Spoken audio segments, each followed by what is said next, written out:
What a week it's been. Just the week, Oh, yeah, look.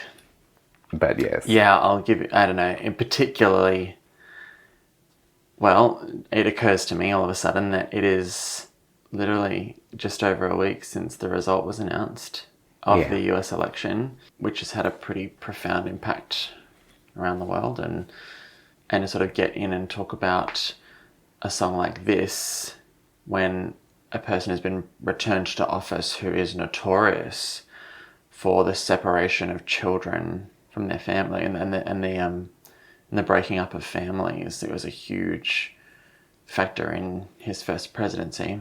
This song just sort of, it's It's sorry, jaunty. yeah, it is. But yes, Yeah. it's about so much. And when you look at it in a political light, the jauntiness belies everything else.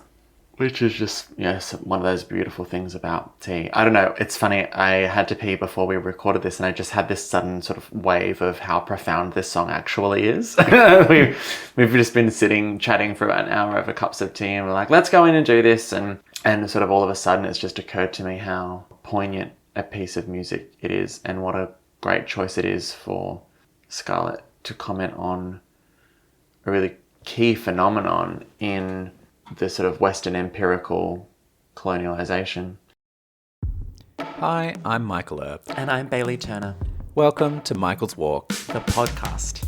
Michael's Walk is a road trip, a search for something. Spoilers! It's myself, and it was inside all along. If only it were that simple. Driven by Tori Amos's album, Scarlett's Walk, I'm recreating the journey Scarlett took in its 20th anniversary year. I'll also be there, With the loving and patient always patient. support of Bailey and Teague Lee, 3 trans queers set out across America That's 33 states in 55 days. to connect with the songs, the land that inspired them, and the fans inspired by the songs. We'll talk music, travel, healing, and hope as we ask the questions: how do I heal from 15 years of coercive control and manipulation? And what role does the music we listen to play in our own relationship narratives? We've self-produced this podcast and trip. You can support us via GoFundMe. For the full story, head to michaelerp.net. So, for those less across Tori's catalogue and the origin stories of the songs, Operation Peter Pan was an operation run by the American government in 1960 through to 1962, where they secretly evacuated 14,000 children from Cuba because Cuban parents were threatened by a rumor that never got substantiated or eventuated that Fidel Castro was planning on rounding up the children of Cuba to put into effectively training camps for his communist regime. And so America rescued 14,000 children, flew them on Pan Am Airways, so Pan is the name of the plane, across to Florida, and many of these kids never ended up being reunited with their families. A similar situation happened, with children in England being sent to Australia in a similar period. The sort of orange children, I think they're called, or something. I think with oranges. There's a movie made about them, and obviously you can lean into the stolen generation of First Nations people in Australia. Yeah, so the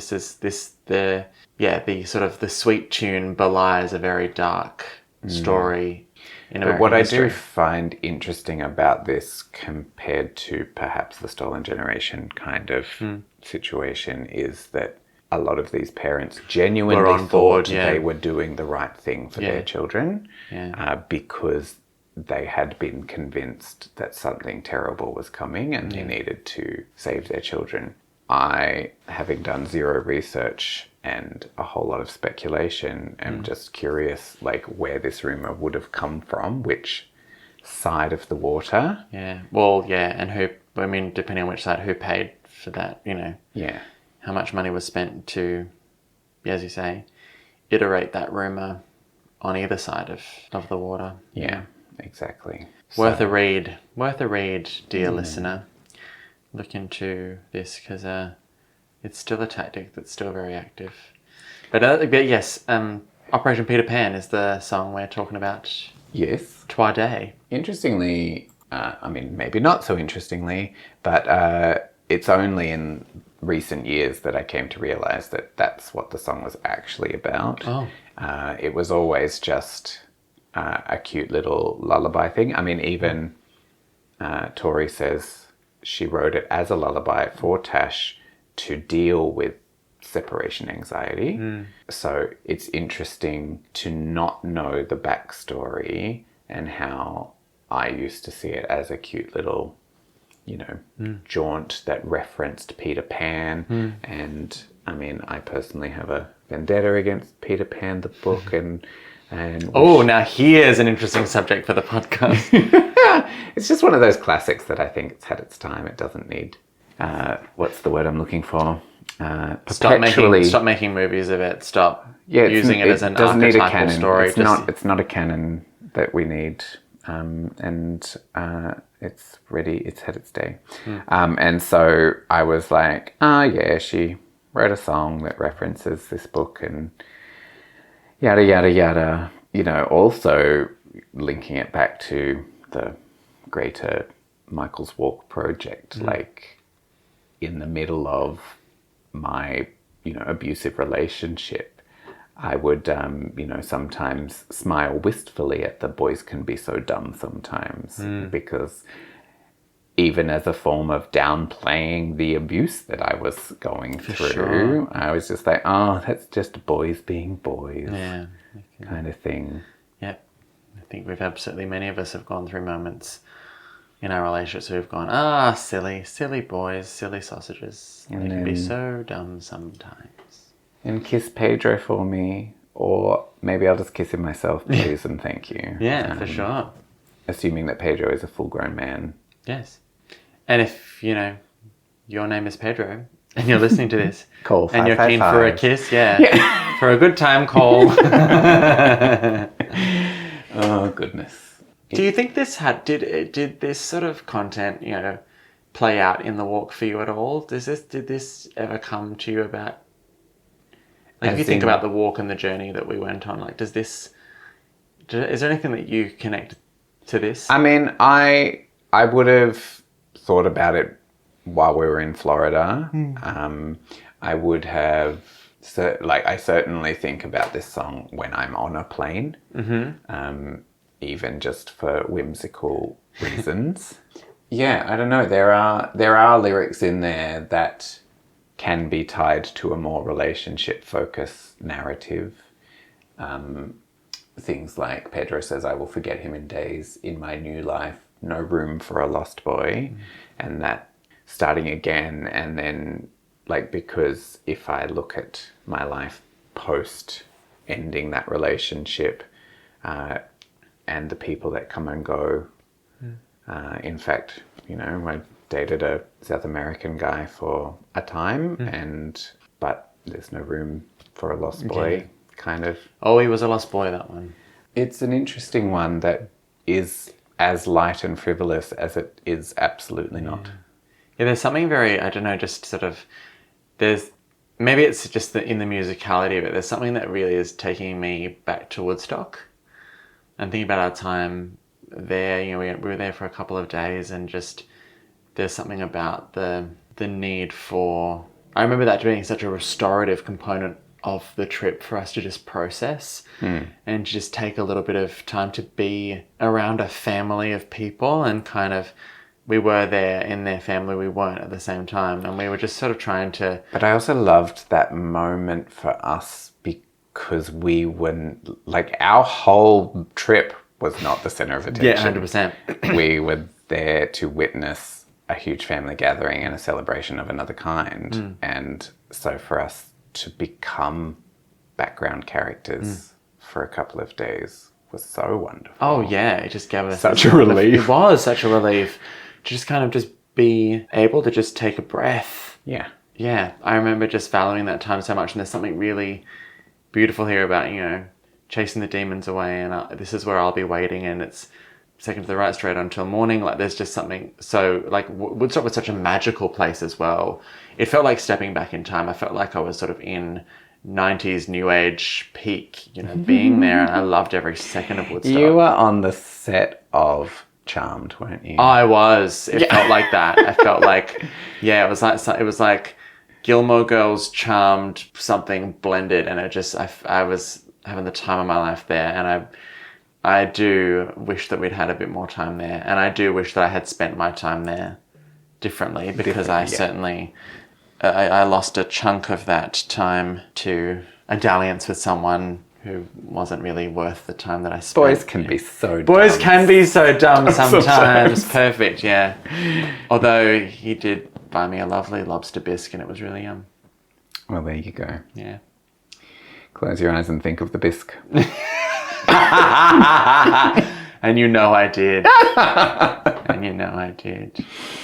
Amazing. Yeah. Shall we discuss progress on the things? Because I feel like we have been making some leaps and some bounds. I've seen your stories, Miss. What? Hang on, let me do it. Let me remember. It was 9 left. Therefore, what? Now I can't do maths. You had 9 left. 17 poems are now in what I sort of call like working draft stage. So I'll first draft poems and kind of let them sit for a bit. I'll revisit them and I'll polish them up, and then I'll put them into a working draft.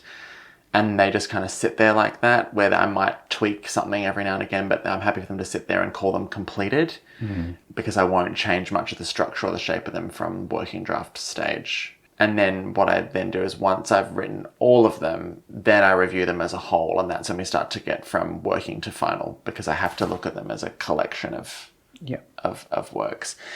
And it's really exciting because often most poets will release a collection after they've just written a bunch of sort of things that they've written for a bunch of different reasons, and then at some point they go, well, I've got this sort of massive amount of them, I'll just chuck them all in a collection, and there's not necessarily a set theme or a set narrative that's being told. And this is what I love about this particular project is I'm writing with the collection in mind. So I'm writing on theme. I've got some really interesting parameters to work within, and something that kind of didn't occur to me until I spent a really good chunk of time working on the collection as a whole this week and deciding to put some of these big prose elements in and having a think about the narrative journey of the work and what I can include. I just went, this is actually really cool. And I don't know, I feel like my passion for the work kind of came out again. So on the wave of that, 3 poems just went bang, bang, bang, and then kind of just were ready to rumble. So I'm excited for my next sort of big writing day, and I think we're sort of on track, and I'm feeling good about these big prose pieces that are going to happen. How many of those are you planning? I'm working on 4. 4 of them that kind of break up the narrative and kind of just give a bit of extra context to some of these poems, and talk about some of these, giving the anecdotes from the trip, and talking about, I just started writing the piece about how we started on the trip together, and I realized that somewhere along the way I still want you to do the foreword. Don't know when we're going to fit that in. Forward request. Yes. Have we not talked about that? I feel like we talked about it. Yeah. No, I'm sure we talked about it. Yeah. I'm just making a pun. Yeah, it's a great pun. Yeah. It's a bit forward of you to ask me to write your forward. But stacks of jojoba left over from October. Oh, God, I hope it's sober. Love singing no song. Sorry. We're delirious. Yeah. So yeah, where the content is coming through, and that's really, really exciting. And the incredible Matthew Taylor Thomas, who is an ear with feet, who we adore, and who did the photography for the cover of my first collection, Ulysses, is going to come down, and we're going to do a sort of a photo shoot for the second one. Because I went, well, I can't do a Tory-based collection, not have a Tory, not have an ear with feet photographer and creative artistic director do the work. Yeah, it's a matter of cultural sensitivity. I completely agree. Yeah, our own voices. Nothing about us without us. Yes, you're absolutely right. A lot of things are getting a wriggle on. And that's really, really exciting. And I just feel like I felt very lost with this collection for a long time. And finally I feel like it's taking shape and I'm getting to do it the way that I wanted to do it. I'm so thrilled to hear that. Thanks. It's exciting. I kept wanting to be like, just get back into it. You love it. It loves you. Yeah. Yeah. But I think, I think there's a point where you have to honor your own process. Oh, yeah. And realize that there was so much reading I wanted to do and so much which I still need to do. Speaking of, I very academically did my research and watched Disney's Beauty and the Beast for the first time in my life. What? At 11:30 at night one night, because why not? Oh, wow. I need to find out about this. Yeah. Anyone enjoyed this and your Vendetta? Oh, no, we talked about the Vendetta around Super Pan already.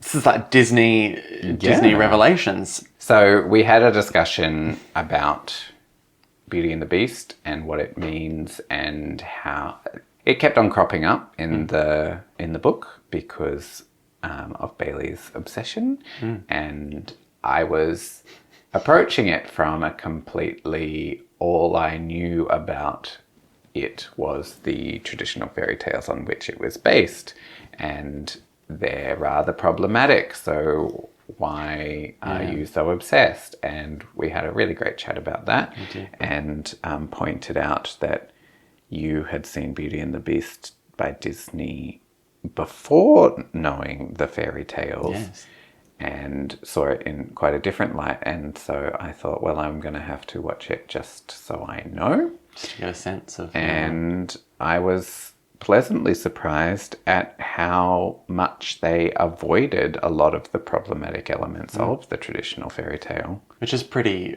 ordinary for Disney as well. Like, if you watch Little Mermaid, which is another sort of, fairy tale based piece of work, Snow White's the same. Like, but there's a difference between sometimes they adapt a fairy tale and basically remove it from its original narrative, but there's enough of the original narrative there for it to genuinely be that fairy tale. But the way they have tweaked elements of the story to remove this sense of ownership and claim and the whole, Stockholm syndrome element of it, just it's actually quite skillfully written to give a lot more agency to Belle than I would have otherwise thought. Sure. No, she's such an incredibly empowered, independent character who the relationship love side of it is something that builds over time and something that kind of almost catches her by surprise even. Like, it's so not a factor until, she almost doesn't even realize she loves him until it's the end, because it's in the act of letting her go that the love kind of really blossoms. So... But also, she's the one that's chosen to be there. I think that's a really important difference. It was never the Beast claiming her or the father abandoning her to the Beast. It was her saving her father by taking his place. Yeah, and her how she feels about her word and her sense of character. But that's the thing is, there's so many Disney films that are certainly in that era, which were the love is what the sort of. There's so much that love really drove the story, whereas this wasn't quite this. Well, certainly the sort of main female, the ingenue's feelings toward the romantic male lead are what drove the story. But this was just so not that, and I love that. So that's my very academic research. Yes, very academic. I'm so glad. I love that you've watched it. It's I think I need a rewatch as well. I do love that film very much. And I cry in all the same spots every time. I was actually having a really good conversation with someone recently about a long-held desire to adapt it to an adult kind of play or short story or something. And I just am feeling... Maybe that's the next thing I'll do once 16,000 kilometers is out. I'll finally write my more adult Beauty and the Beast. Beauty and the Beast adaptation. Love it. I'm here for an adaptation. Well, it's gonna. Well, it'll be kind of a prequel kind of thing. Yeah. Nice. Yeah. Anyway, let's not get ahead of ourselves. No. Let's finish the project that's in front of it. Yeah. There's no ADHD in this room. And what have you, my love? How are you progressing? I feel like I'm doing really well. I've now had 2 of my writers group read the draft as it stood in its entirety, which, I've had feedback on sections here and there from various people for ages now, but this is the first time anyone's read it from start to finish. It's so helpful for them to point out things that I wasn't able to see or I thought were there, but they're really not. I had this interesting experience just today where I was drafting a pitch document for it, including a potential book blurb and a short synopsis. And I cut and paste a synopsis and a blurb from a grant application, I don't know, maybe a year ago or 18 months ago as a sort of starting point, knowing I would have to edit. But then there were elements that I had written into that blurb and that synopsis, such as the feeling that the songs had lied to me, and the fact that that relationship came to an end in the middle of the marriage plebiscite debate, that are not present in the book. Yeah, right. And so, but they're actually both quite key elements. In fact, the songs lying to me has always been the instigating idea, right from the very beginning. And so... Talk about killing your darlings. I know how attached you are to that sentiment and how much that particular kind of narrative device, personal kind of internalized narrative device, is such a huge driver for you. And I know how many discussions we had about that, and that's really interesting. But the thing is, it's there in the book, but not explicitly. And so, as in the songs lying to me side of things, I'll be able to weave that through pretty easily and bring it out very simply. And then the marriage plebiscite side of things just means, there's another flashback scene that I'll have to write and slot in somewhere. And again, that's not very much work at all. I have to explain what a plebiscite is to people. God. Yes. It's all I've had in a while. Yeah, bloody hell. When people get to vote whether or not... Well, it wasn't even a vote, was it? Because it wasn't a referendum. It was like a survey. It was like, we're just going to do a survey. You voted to say whether or not you thought same-sex marriage should be legal. Yeah. And then the government would take it under advisement. Literally. And so there was no guarantee that we'd sort of spend, $150 million or something we spent on this thing, this mailed out survey question. And it's like, well, they could just turn around and be like, okay, well, good to know. Good to know that, more people, it was just like, let's find out, whether people really want this or not. It was kind of fascinating. Mm-hmm. And by fascinating, I mean fucked up. It's the most fucked up thing.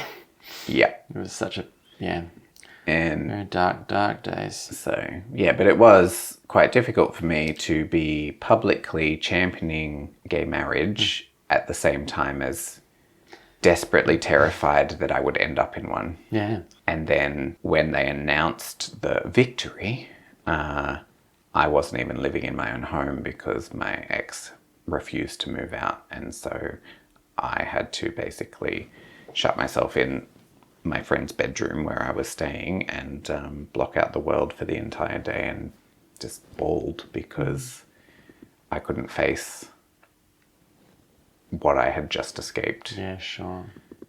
Wow. Yeah. Because I'd always said to him, he asked me to marry him several times, and I'd always said, there's no point in getting married unless it's legally recognized. And so that was my holding it at bay.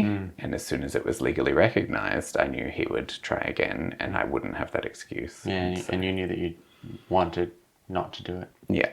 I remember that day I was in Adelaide. I was about to open my first show of Burlesque by Force. Oh, wow. In the Adelaide Feast Festival. It's massive. It was there 17th of November, I'll never forget it. Yeah, wow. So we're coming up to, it'll be nearly 7 years or something since then, which is cuckoo. Yeah, I just remember so distinctly being in the room when we were rehearsing, kind of ahead of and getting prepped ahead of the opening night. And someone had sort of looked it up on their phone and went, well, we've done it. And all of us kind of couldn't process. We were like, okay, we've got a show to do. We'll think about it after the show. It just timed out that way. Those are the dates. Pitch documents sound very exciting to me. It's more a practice run. For sure, just trying to start getting... Yeah, I know there's still a long way to go until pitch time. But it's good to think about how to frame it when you are showing it to someone who will need to position it in the market. Yeah. Send it to Reese Witherspoon's people. And my peoples talk to your peoples. Yes. It's interesting though, in this particular pitch document, one of the sections is what people, organizations, publications do you have contact with that would be willing to support you and the book? Interesting. And I'm like, well, Songs of Tori Amos podcast. That counts. All night. The beautiful people. Yep. Absolutely. And I'm like, who else do I know that I could be like, read my book and tell people that you liked it? Get Yes Said to do it. Have a look at the people behind Yes Said. That's a Patreon.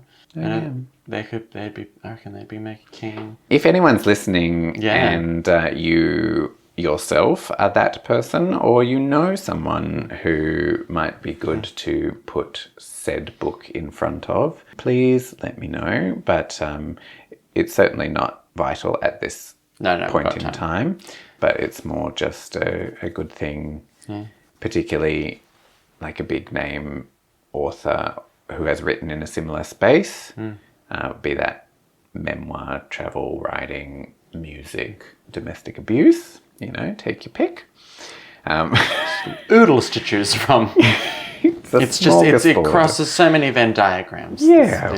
This book.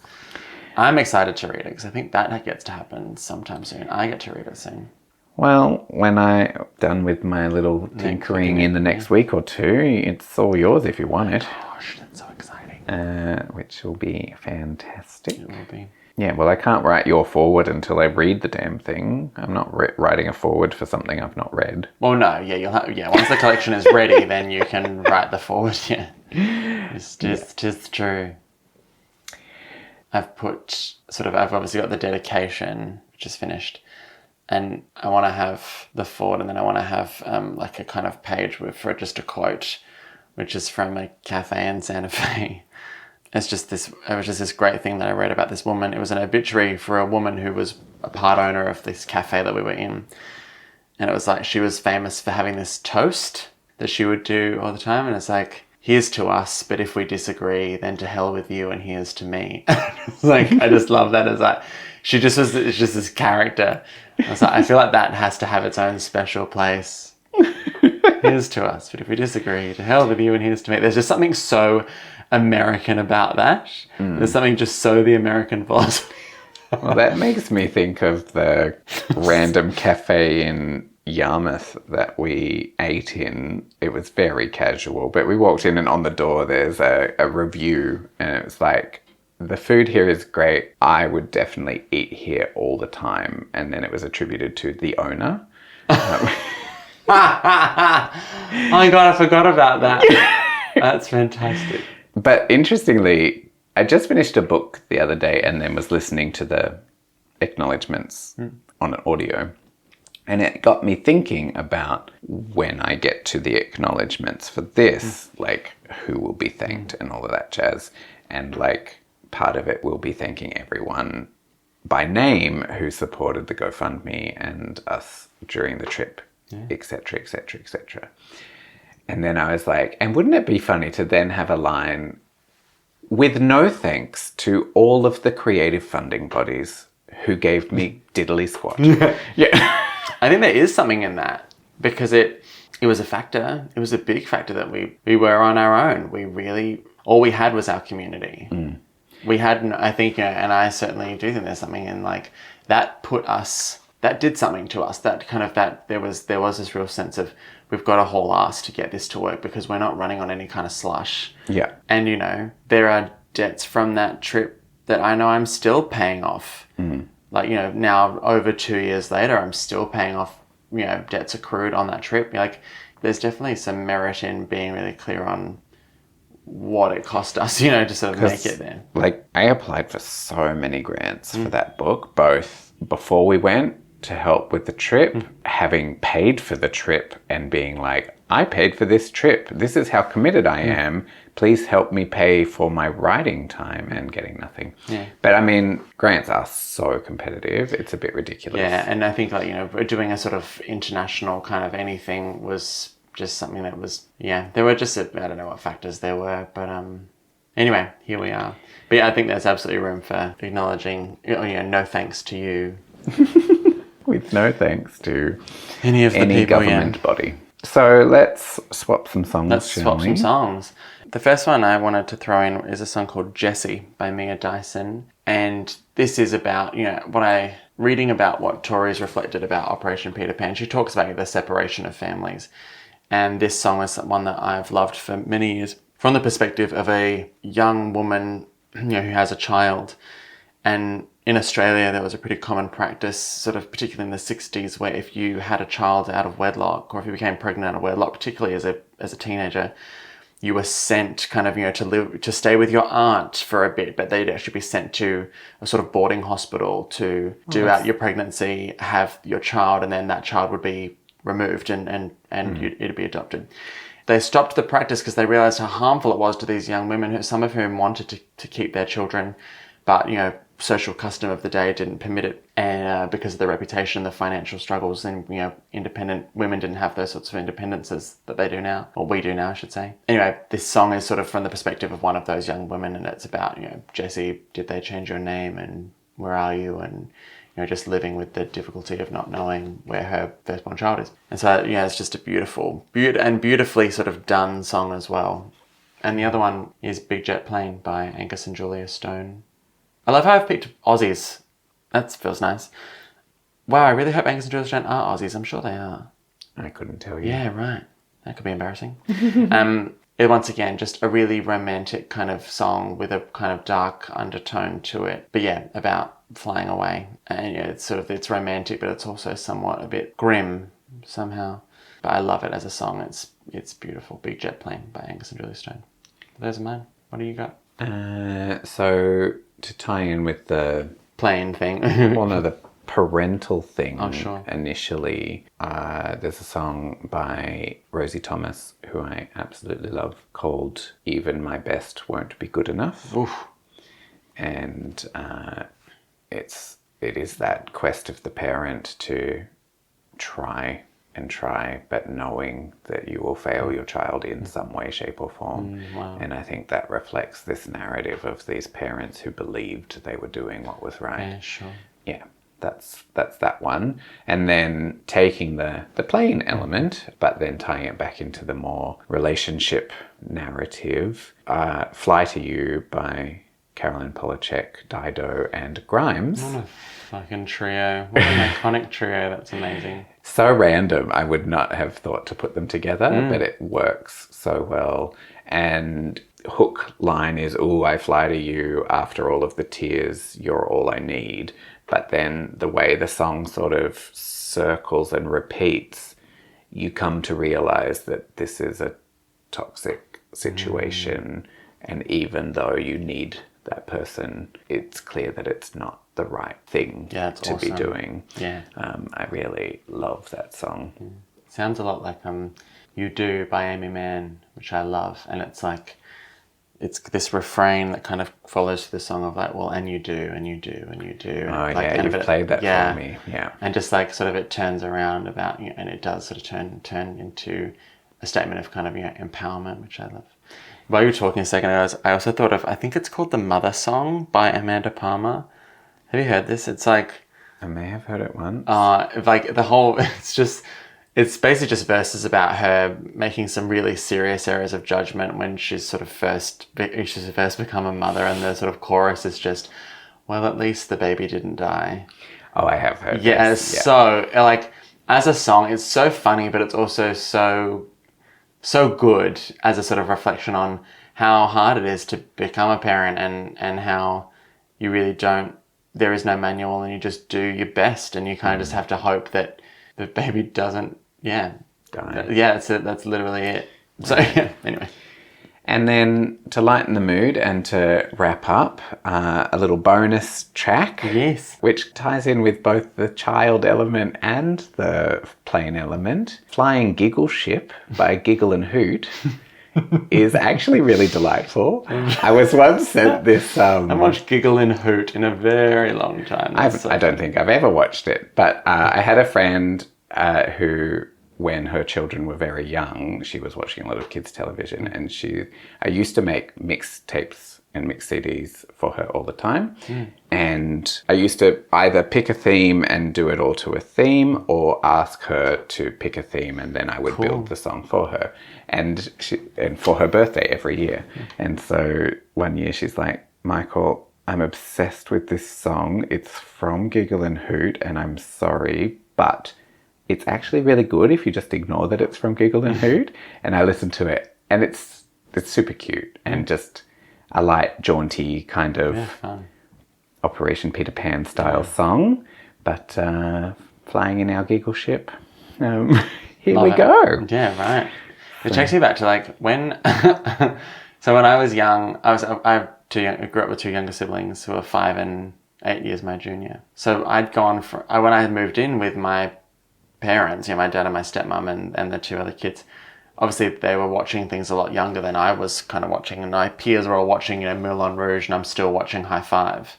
But I was sort of raised on High Five, for these kids. And some of the High Five early stuff are bangers. Like I had this day recently where I just went back and listened to like 3 Wishes and Robot Number 5 or whatever it was, and It's a Party House or something. It was so much fun. For a short time in my life with my ex, we had a friend of ours come and live with us. She had just sort of gotten out of a marriage and needed somewhere to stay. So for about 6 months, she lived as a flatmate with us. And one morning I was in the living room, and who should emerge from her bedroom but one of the High Five members. Well, it can only be... There's only 2 of them. Yeah, I was going to say, I was like, is this clear? Which one was it? You say? I can't remember anyone's name. Oh, was it curly hair or blonde hair? Blonde hair, I think. Would you say lanky or quite muscular? Oh God, I can't remember now. I'm pretty sure it's the blonde one. Yeah. I don't know. But also, I don't want to point fingers or put anyone in it. Yeah. His name was Tim, wasn't it? Yeah, it was. That's so fantastic. I love it. Funny. But yeah. He was my favorite. I had such a crush on Tim. Apparently so did she. He wore these like white skivvies and red collared tops, and I just thought he was the living end. And when I was like 11 and 12 or something, when I was watching, and I was way too old to be watching High Five, but I just got right into it. So, Nathan was the more muscular one. He had curly hair. Wasn't he gay? I think, weren't they all gay? I don't know. What I can say is that Kathleen, who was one of them, she had her little scenes were always with a character called Jup Jup, which seems somewhat racist in hindsight. But she's now with the other band member in Savage Garden, Daniel Jones. All right. Daniel Jones, sorry. So yeah, obviously Darren Hayes and Daniel split up in Savage Garden, and Daniel's now with Kathleen, the former High Five member. And then there was Charlie, who was my sister's favourite, and she was the kind of giggly, happy, kind of curly-haired one who wore a lot of like leggings with denim skirts. And then there was Kelly, and I thought Kelly was so cool, and I wanted to be her. She was like, she knew Chatterbox, and she was just the coolest. She was like, I always thought she was the leader, but my brother thought Nathan was the leader because Nathan was a boy. Have you read Darren Haynes' memoir yet? I didn't realize it was out yet. Yeah. Okay, I haven't. I will. Apparently it's harrowing. It's childhood. Oh, I have no doubt about that. I know that he's in the country, which is really exciting. Yeah, I have a lot of deep adoration for Darren Hayes, and Darren Hayes' music got me through really, really tough times when I was young. But I saw his concert. Yeah, I remember you describing the telephone incident. Wasn't my favourite, yeah. Where he pretended to call himself. Yeah. And the bits of fabric. It wasn't, look, it just... Anyway, I'm sure the book's going to be great, and I really do want to read the book, and I'm really excited for him to share his story, because he's obviously... I feel like that was the most long-winded and child star celebrity gossip inappropriate outro we've ever done. Yes, I would say that's true. But I think it's great. I think it's entertaining. Even if it's just us. We're obviously meeting again soon. What's sort of the next steps for both of us in terms of these projects? What's coming up? I have a list of things that need fixing, and that's a mixture of writing a few little scenes or weaving particular things throughout the scenes that exist, just to make it more comprehensive and fleshed out. And so I'm just systematically working through my list of stuff, and then when that's done, I'll be able to send it to you and to another friend who's offered to read it and give me more direct publishing-minded advice as well. Awesome. So I hope that by the time we meet up in 2 weeks, I'll be there. I certainly want it done by the end of the month, but I'm hoping to finish it sooner than the end of the month so that I can then have a bit more breathing space. Yeah, for sure.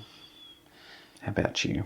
I need to have another day to sit with. I'm in a sort of a time where I need to kind of do a bit of coalescing, because the next poems that are kind of ready for me to write require a lot more reading. And a lot more kind of gathering of my thoughts. So I kind of want to, and like... Can you share the songs that are yet to be written, or is Yeah, I can. Let me think. Sweet Sangria has gone through the poem in that spot has gone through so many iterations, and I finally feel like I've landed on something that I want to do there. So the Sweet Sangria one. You don't have to list them all if you don't. No, I'm just trying to think of like the main ones. A lot of the Scarlet's Hidden Treasures I need to work on. So I know the Operation Peter Pan poem. I've got 2 lines for Operation Peter Pan that I'm just like, they kind of fell in, and I just went, okay, that's them, and I've just got to build everything out from there. But they're just such powerful lines that I'm just trying to figure out what to do with them. So yeah, a fair few of those. I still have to write the taxi ride one as well, because I really thought I knew what I was going to do with that, and then I realized that I have to do something completely different, and I'm going to use the night in New York where you headed out on your own as kind of one of the big sort of, narrative drivers of that poem, and I'm really Taxi Ride. Well, I'm fucking Lily in that. Yeah, dancing on the table. Call me Lily, glamorous bitch in need, that's for sure. Yeah, I want to do a lot of reading about MPOX and human trafficking, the missing and murdered Indigenous women movement. I just want to understand a bit more about some of the things that I want to write about. So I'm just coming at it from a much more kind of cognizant place rather than just writing my impressions of things. I wonder if, this is very meta, you reading the draft of my book will be research for you as well. Probably. Very probably. Yeah, 100%.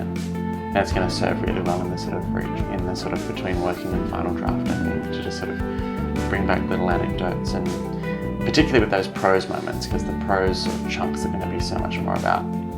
The sort of first one I've worked on is talking about the conversation we had when we started the trip, and what the trip actually was for both of us, and what had changed between when we first had the conversation, like really telling the story of the trip is one of the first ones. Then I talked last episode about doing one on like what it means to write about America. Yeah, I'm excited. So yeah, I've got to do a lot of coalescing, because there's just kind of crap all over the place. Like my notes app has some things, and Signal has, our Signal chat has some things, and I've got bags of crap, and like magazines, and I spent a day a while ago, I had a copy of the Washington Times from when we were in DC, and I just was like, let's read this.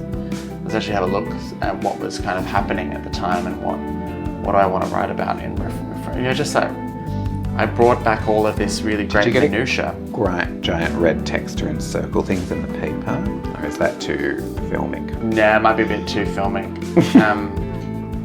I don't think I did do that. And then you're like, it bled through, I can't read the other side. What am I going to do? Yeah. I want this job as a receptionist. For a good that classic time scene call. in rom-coms, yeah. Yeah. The poisonals. What the thing is, I think I mentioned this before, but obviously I had this incredible stack of books and magazines, all these things, and I took them to a poetry writing workshop. The thing was, I didn't end up needing any of them for that particular writing workshop activity. Like there wasn't like, I thought that I was just gonna have this free time to like just pull out all my stuff, and they're like, no, we're gonna do this very set activity. But I brought all this stuff with me, like everything that I brought back from America that I might use, and my water bottle leaked in my bag, and like it all got waterlogged, it all got ruined, and I was devastated. And so like half these things that I had to read, I was like peeling, you know, like it's like copies of the New Yorker that are completely destroyed, but just trying to preserve so I can just read them as much as I can. And they're. Do you want my bag of shit? No. From America. I've got too much shit. I've got too many bags of shit. To inspire. Yeah, ephemera. I've got too much to work with. So, but I do want to spend the day kind of going, let's track down every little note and every little thing between going and now that I've written or kind of thrown somewhere for me to put in this collection, because I know there are some things out there that I know I wrote something in my car not too long ago, and I was like, oh, that has to go in this piece, and I finally started writing that piece, and I can't find this fucking thing that I wrote in either my notepad, or I did an audio thing, or I spoke it into a, like, you know, God knows what I've done with it. You are me. Yeah, yes, we are. I bought myself a fancy notebook tablet and still jot things down on paper or text them to myself. Give me that piece of paper I had the other day. Yeah. Well, it sounds like good things to come for us both. Yeah. Yeah, that was a fun episode. It was a fun episode. I think we both thought there would just be like a little like, no, but The Michael's Walk podcast acknowledges that the journey they are undertaking takes place on the sacred and unceded nations of many proud Indigenous peoples. From the lands of the Wurundjeri and the Boonwurrung people of the Kulin Nation, we are fortunate to call home, to each and every Native American tribe's land we'll set foot on as we travel. We pay our respects to their elders past, present and emerging, and humbly acknowledge their sovereignty.